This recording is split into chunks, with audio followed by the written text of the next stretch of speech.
El apóstol Pablo, en 2 Corintios capítulo 3, los versículos 7 en adelante, el texto que leyó Lester hace un momento, está haciendo un contraste aquí entre el antiguo pacto y el nuevo pacto.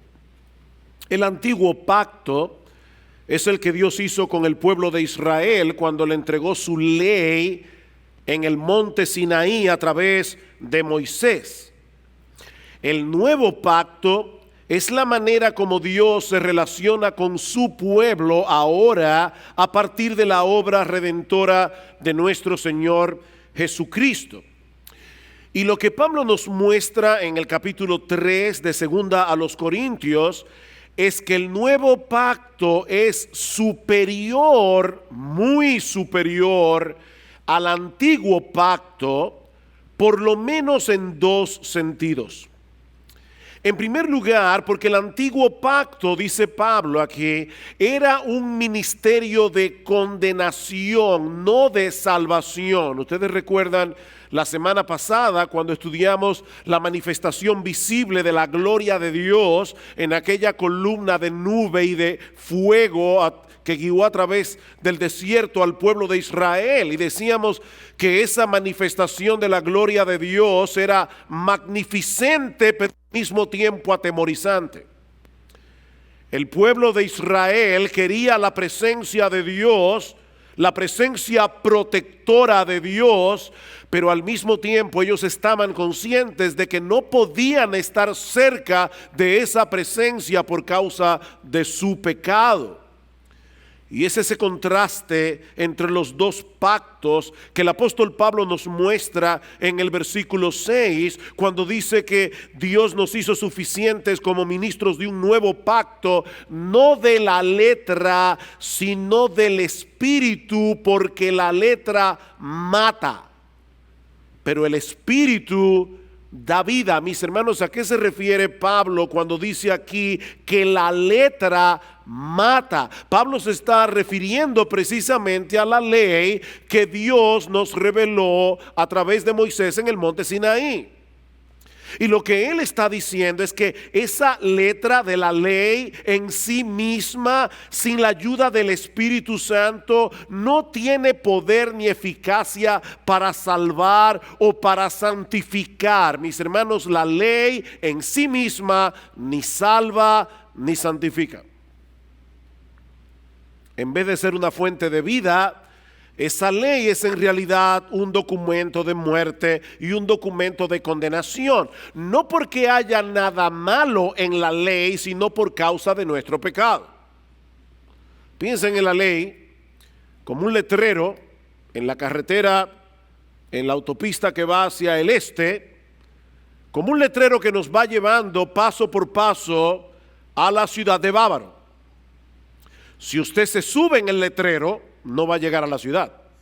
El letrero simplemente le dice cómo llegar, pero el letrero en sí mismo no te va a llevar a ningún lado. Bueno, mis hermanos, la ley te señala hacia dónde ir. La ley te dice cuál es la voluntad de Dios, pero no te provee ni el carro ni la gasolina.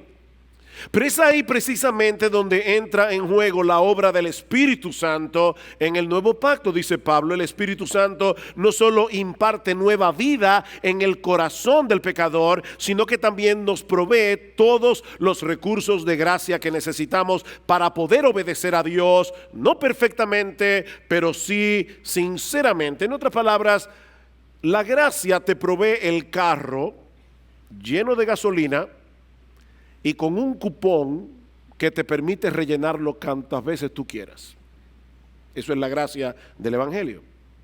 Así que el antiguo pacto es inferior al nuevo pacto, porque el antiguo pacto no puede salvar, el antiguo pacto no puede santificar. Lo que nosotros tenemos en el Nuevo Testamento, lo que nosotros tenemos en el nuevo pacto, salva y santifica.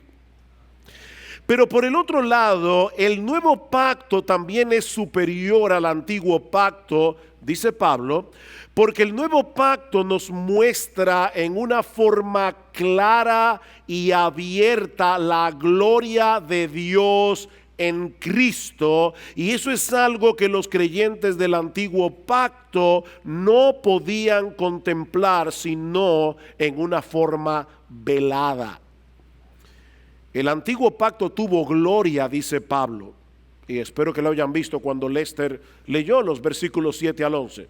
El antiguo pacto tuvo gloria, pero el nuevo pacto tiene una gloria mayor, porque revela claramente al Mesías que en el Antiguo Testamento fue anunciado por los profetas y fue prefigurado a través de símbolos, a través de rituales, a través de ceremonias. También vimos la semana pasada cuando Moisés le pidió a Dios, recuerdan en Éxodo capítulo 33 versículo 18, que le mostrara su gloria.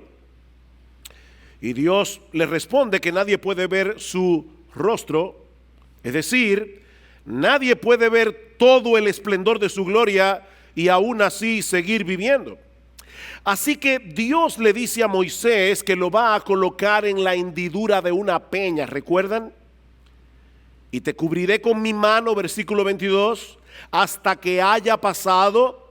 Después apartaré mi mano y verás mis espaldas, mas no se verá mi rostro. En otras palabras, Moisés solo podía tener una visión parcial de su gloria. ¿Y saben qué sucedió, mis hermanos, cuando Moisés tuvo esa visión parcial de la gloria de Dios? ¿Ustedes recuerdan? Dice en Éxodo capítulo 34, en el versículo 29, que la piel de su rostro resplandecía, tanto así que Moisés tuvo que ponerse un velo sobre su cara, porque los hijos de Israel tenían temor de acercarse a Moisés. Sin embargo, esa gloria que se reflejaba en el rostro de Moisés no duraba mucho tiempo. Se desvanecía. Vean el versículo 11 del capítulo 3. Dice, porque si lo que se desvanece fue con gloria, el antiguo pacto tuvo gloria, pero si lo que se desvanece tuvo gloria, mucho más es con gloria lo que permanece. La gloria del antiguo pacto se desvanecía. La gloria del nuevo pacto no. Por otro lado, Moisés tenía que ponerse un velo, ya lo dijimos, sobre su rostro, porque los hijos de Israel no soportaban el brillo de su gloria. Bueno, es con ese trasfondo en mente, todo lo que yo he dicho hasta ahora, que podemos ahora considerar lo que Pablo nos enseña en 2 Corintios capítulo 3, versículo 18. Y lo primero que vemos en este texto es que todos los creyentes del nuevo pacto tienen acceso a la gloria de Dios en la faz de Jesucristo. Vean el versículo 18 otra vez.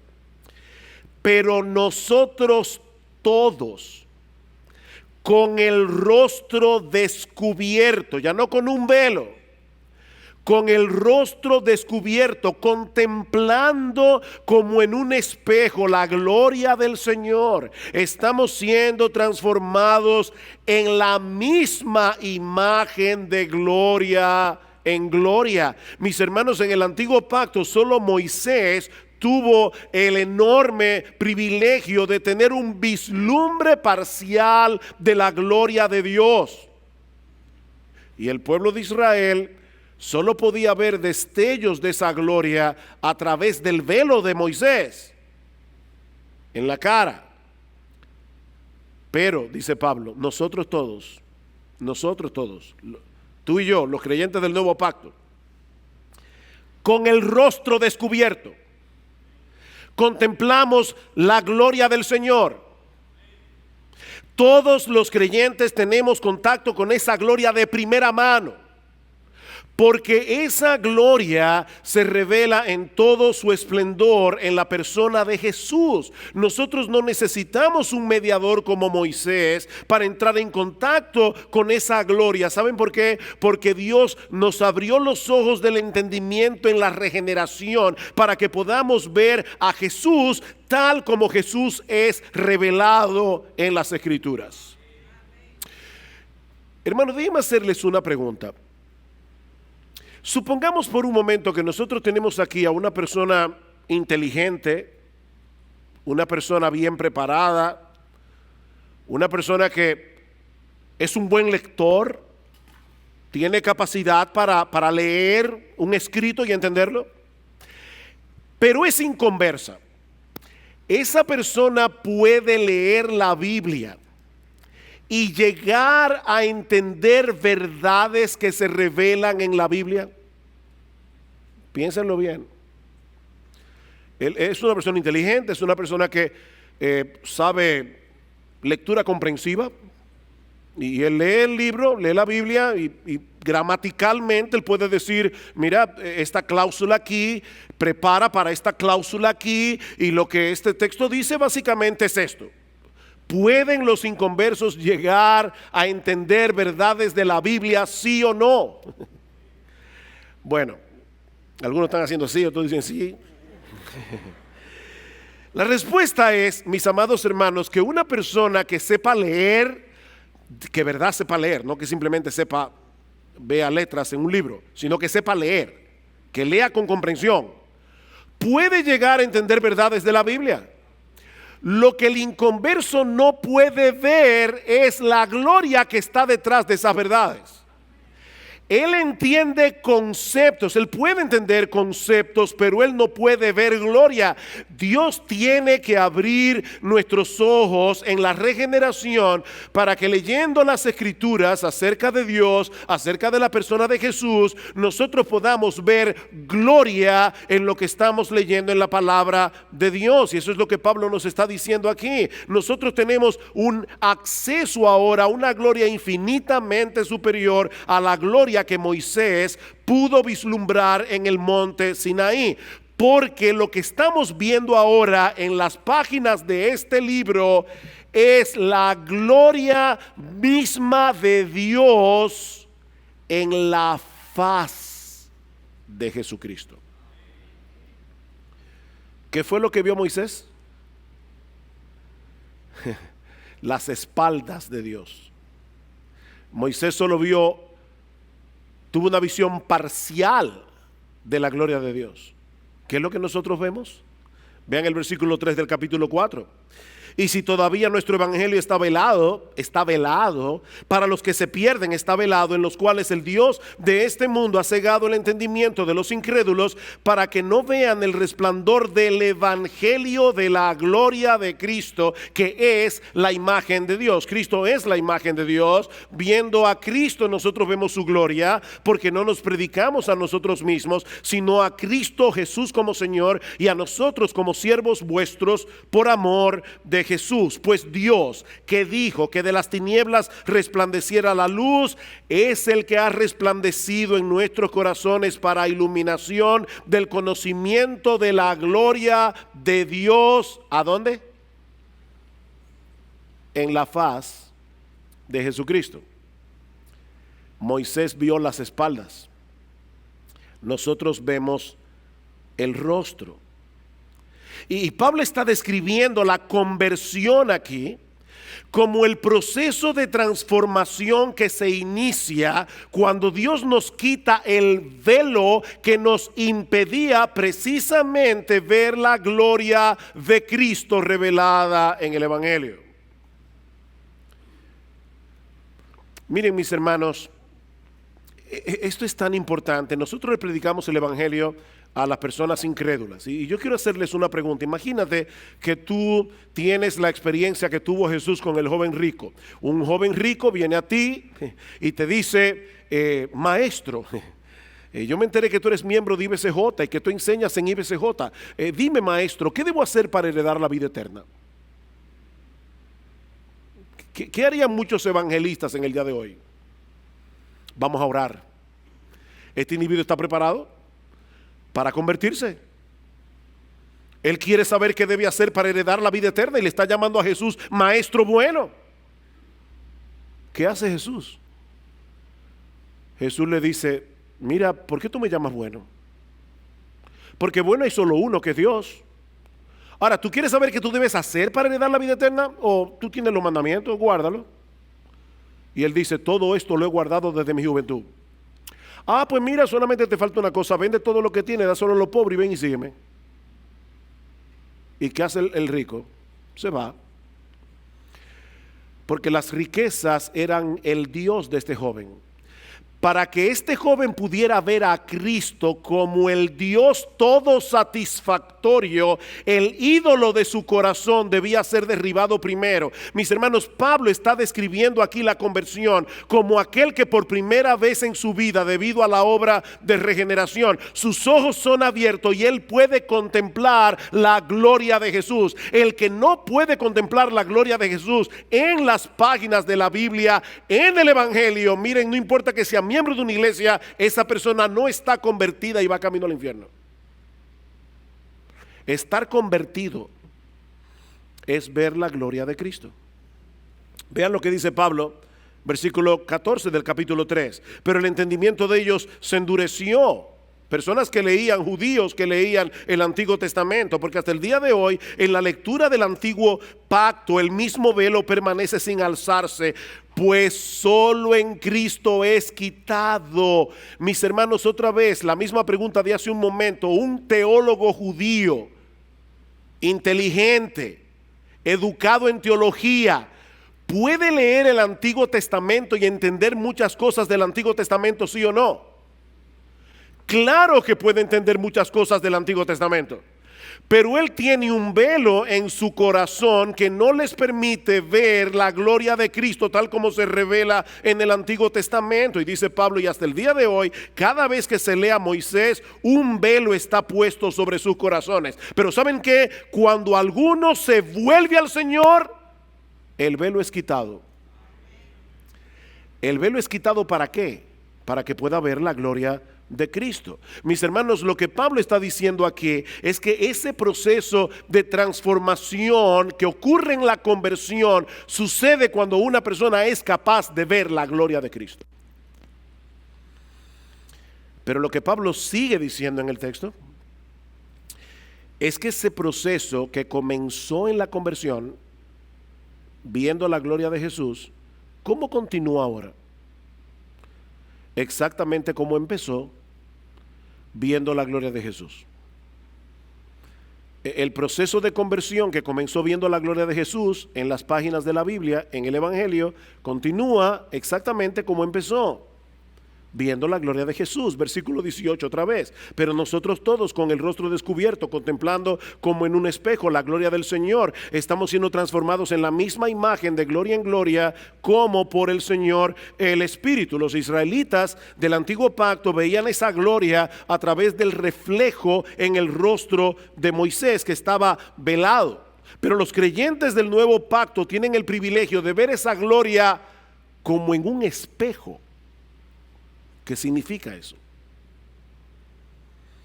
Bueno, yo creo que una posible clave la encontramos en Santiago capítulo 1 versículo 23. Allí se habla de un hombre que observa su rostro en un espejo, ¿recuerdan? No hay ningún intermediario entre él y el reflejo que aparece en el espejo. Usted se levanta por la mañana, toma un espejo de mano y usted ve su rostro reflejado en el espejo. No hay nada que se interponga entre la imagen que tú estás viendo y tú. Bueno, eso es lo que Pablo parece querer transmitir con esta figura en 2 Corintios capítulo 3 versículo 18. Los israelitas del antiguo pacto veían el brillo de la gloria de Dios. ¿A dónde? Me pueden responder, no se preocupen. ¿Dónde veían los israelitas del antiguo pacto el brillo de la gloria de Dios? En el rostro velado de Moisés. Había un velo sobre su rostro. Lo veían indirectamente. Y aparte de eso, a través de un velo. Pero los creyentes del nuevo pacto pueden ver esa gloria en una forma abierta y explícita. ¿A dónde?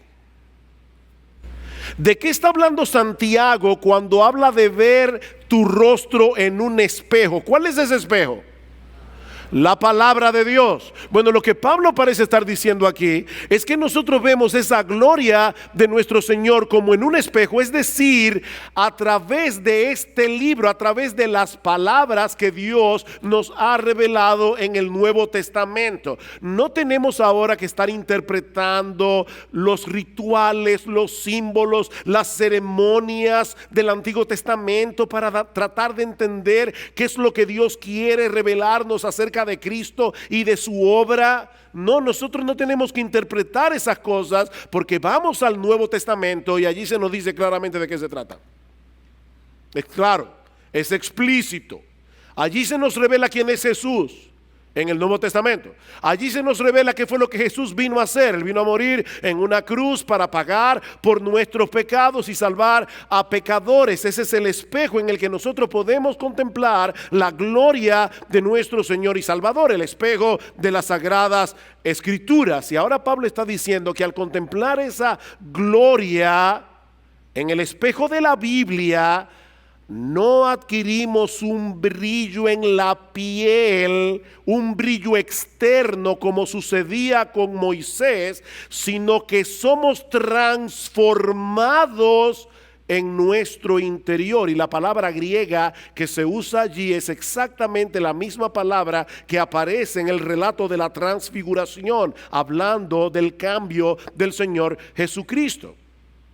Cuando Moisés se expuso a la gloria de Dios en el monte Sinaí, su piel adquirió un brillo sobrenatural, pero como ya dijimos, andando el tiempo, esa gloria se desvanecía. Pero mis hermanos, la transformación que ocurre en los creyentes del nuevo pacto, mientras contemplamos la gloria del Señor Jesucristo en las páginas de las Escrituras, es un brillo muy diferente, porque no se trata de algo externo, es de un cambio que se produce en nuestro interior, en el asiento mismo de nuestra personalidad. Y en vez de desvanecerse con el paso de los días, ese brillo de la gloria de Jesús se hace más marcado.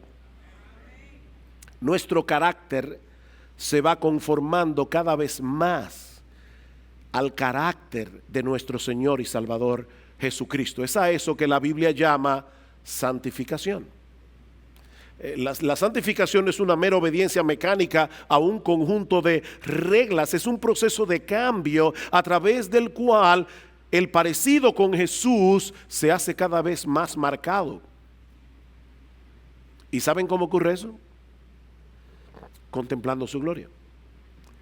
Contemplando su gloria.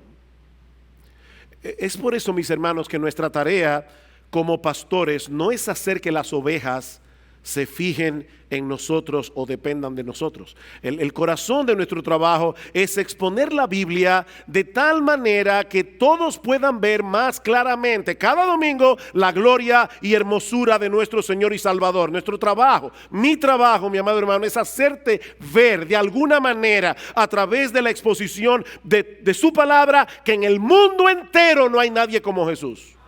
Ese es mi trabajo. Ese es el trabajo de los pastores de esta iglesia. Eso es lo que debe suceder cada domingo mientras la palabra de Dios es cantada en nuestros cultos. Les hablaba de eso, estamos cantando el evangelio. Eso es lo que debe suceder cuando la palabra de Dios es predicada en el púlpito. Eso es lo que debe suceder en nuestras conversaciones, cuando unos a otros nos animamos a ver la gloria de Jesús tal como es revelado en las Escrituras. En otras palabras, mis hermanos, lo que estoy tratando de decir es que es la admiración por la persona de Jesús lo que transforma al creyente. ¿Saben por qué? Porque todo el mundo termina pareciéndose al objeto de su adoración. Y yo sé que esta no es una idea nueva para los miembros de IBCJ. Hemos hablado de esto antes. La pregunta es si lo estamos haciendo. Admirando a Jesús en su palabra. Todo el mundo termina pareciéndose al objeto de su adoración. Eso es algo que se repite una y otra vez en las páginas de la Biblia. Por ejemplo, ¿ustedes recuerdan en el Salmo 115? Que en un lenguaje cargado de ironía, el salmista dice que los ídolos tienen boca y no hablan, tienen mano y no palpan, tienen ojos y no ven, tienen oídos y no oyen, tienen nariz y no huelen, tienen pies y no caminan, no emiten sonido alguno con su garganta. En otras palabras, esos ídolos son completamente inútiles. Pero ahora escuchen lo que sigue diciendo el salmista en el versículo 8. Se volverán como ellos todos los que los hacen y todos los que en ellos confían. Te volverás como tu ídolo. Tú te vas pareciendo cada vez más al objeto de tu adoración.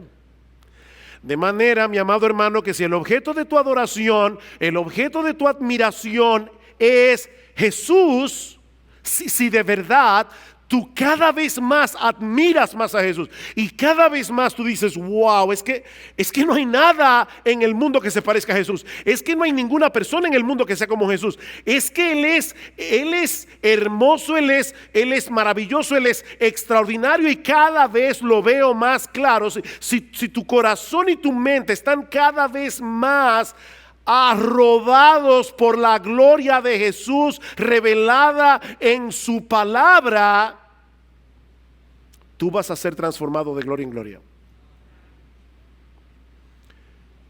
Y es muy posible que tú no puedas percibir el cambio en ti. Porque esto es extraño, pero mientras más cerca tú estás del brillo de la gloria de Jesús, más pecados ves en ti.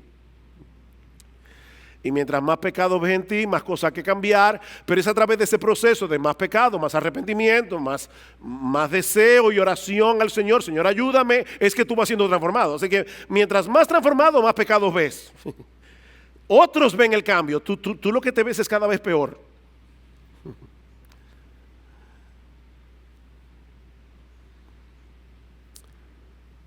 De hecho, ¿qué es lo que va a suceder cuando nosotros lleguemos al cielo? Que nosotros seremos glorificados. ¿Y saben por qué vamos a ser glorificados? Porque ya en el cielo vamos a tener una visión de la gloria de Jesús muchísimo mayor que la gloria que vemos ahora. Eso es lo que dice el apóstol Juan, primera de Juan capítulo 3. Amados, ahora somos hijos de Dios y aún no se ha manifestado lo que hemos de ser, pero sabemos que cuando Él se manifieste, seremos semejantes a Él. ¿Saben por qué? Porque le veremos tal como Él es. Ahora ya tú no vas a tener pecado, ya tú no vas a tener más ídolos en tu corazón y tú de repente te vas a presentar delante de Jesús y vas a ver su gloria como tú nunca antes lo habías visto y tú completamente serás transformado. Dice Juan, y todo aquel que tiene esa esperanza en Él se purifica a sí mismo así como Él es puro. El que tiene la esperanza de que va a ser glorificado, aquí y ahora se está siendo purificado, está creciendo en santidad. Ahora, si ustedes toman estas dos ideas juntas, y ya estoy concluyendo, miren qué es lo que estamos diciendo, hermanos. Si tú estuviste aquí el domingo pasado, nosotros dijimos que Dios tiene una gloria que es intrínseca en sí mismo. Aunque nadie la vea, nadie la admire, Dios tiene gloria por sus atributos. Pero dijimos también que Dios en su amor y en su bondad quiso manifestar su gloria y vimos esa manifestación de su gloria en la columna de nube y de fuego, pero decíamos que la mayor manifestación de la gloria de Dios la vemos en Jesucristo porque Él es el resplandor de su gloria, Él es la imagen misma de su sustancia. Bueno, hermanos, la razón por la que Dios nos escogió a ti y a mí es porque sorprendentemente Dios quiere que cuando nosotros estemos en el cielo, todos nosotros seamos glorificados, es decir, reflejos de su gloria. O sea, la gloria del cielo no la veremos únicamente en Jesús. La gloria en el cielo, la gloria de Dios en el cielo, la vamos a ver a través de todos nosotros cuando seamos glorificados en el cielo. Y mientras tanto, estamos siendo santificados, estamos siendo purificados en la misma medida en que nosotros contemplamos su gloria en las páginas de la Biblia. ¿Qué le pidió Dios? ¿Qué le pidió Moisés a Dios? Señor, yo quiero ver tu gloria. Señor, enséñame la esencia de tu gloria. No, Moisés, nadie puede ver mi gloria y vivir. Pero yo voy a proclamar mi nombre. En otras palabras, tú vas a ver algo de mi gloria a través de mis palabras. A través de mis palabras. No, Dios, yo quiero verte. Yo quiero verte a ti. No, Moisés, no me puedes ver. Pero tú sí puedes escucharme. Tú sí puedes escuchar mis palabras. Y a través de escuchar mis palabras tú vas a ver mi gloria. Mis hermanos, nosotros tenemos comunión con un Dios que se comunica a través de palabras y que actúa a través de su palabra. Pero ahora viene la parte más sorprendente de toda esta historia, y es que ese Dios que se comunica por medio de palabras dejó su palabra más espectacular para el final: nuestro Señor Jesucristo. En el principio era el verbo era con Dios, el verbo era Dios. Este verbo se hizo carne y vimos su gloria, gloria como del unigénito del Padre, lleno de gracia y de verdad. Versículo 18, a Dios nadie le vio jamás, el unigénito Hijo que está en el seno del Padre, Él le ha dado a conocer. Cristo es la palabra final de Dios, Cristo es la palabra más espectacular de Dios, de manera que es en Jesús y en nadie más donde nosotros encontramos todo lo que necesitamos conocer acerca de Dios para poder tener una relación con Él. Y Dios inspiró a los autores de la Biblia para que escribieran su palabra, y de ese modo pudiéramos conocer a través de sus páginas a la palabra encarnada. Y en la misma medida en que contemplamos la gloria de Dios en la faz de Jesucristo, tal como Él es revelado en este libro, en esa misma medida somos transformados de gloria en gloria. No hay ningún atajo aquí, mis hermanos. El proceso de santificación avanza en la misma medida en que contemplamos con adoración, con devoción, la gloria de Jesús revelada en el Evangelio. No se puede ser santo sin amar a Cristo y sin admirar a Cristo. Por eso es que es tan importante que nosotros meditemos diariamente en las Escrituras. Por eso es que es tan importante que nosotros le oremos a Dios antes de leer la Biblia: Señor, abre mis ojos para yo poder ver las maravillas de tu ley. ¿Dónde está la maravilla de la palabra de Dios en la persona de Jesús? Nosotros necesitamos la obra del Espíritu Santo para poder entender la gloria de Cristo en la Biblia. Y eso es precisamente lo que vamos a hacer ahora en la Cena del Señor. Estos elementos que vamos a tomar en esta noche son una representación visible ¿de qué? Del Evangelio. Una representación visible del cuerpo de Cristo partido en la cruz por tus pecados y los míos. Una representación de su sangre que fue derramada en la cruz del Calvario. ¿Qué debemos hacer ahora, hermanos? Debemos orar que el Señor nos conceda esta noche ir más allá de los elementos físicos, que Dios nos conceda a través de ellos ver algo de la gloria de Jesús. Aquel que siendo igual a Dios no estimó el ser igual a Dios como cosa que aferrarse, sino que se despojó a sí mismo, tomando forma de siervo, hecho semejante a los hombres, se humilló a sí mismo hasta lo sumo, haciéndose obediente hasta la muerte y muerte de cruz. Eso es lo que estamos celebrando hoy. Debemos pedir al Señor que abra los ojos de nuestro entendimiento para que nosotros podamos ver a través de esos elementos el rayo más potente de la gloria de Dios. ¿Cuál es el rayo más potente de la gloria de Dios? El que vemos en la cruz del Calvario. El Dios de gloria muriendo por pecadores.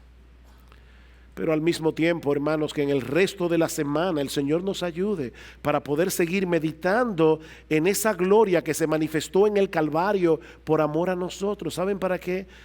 Para que contemplando su gloria sigamos siendo transformados de gloria en gloria.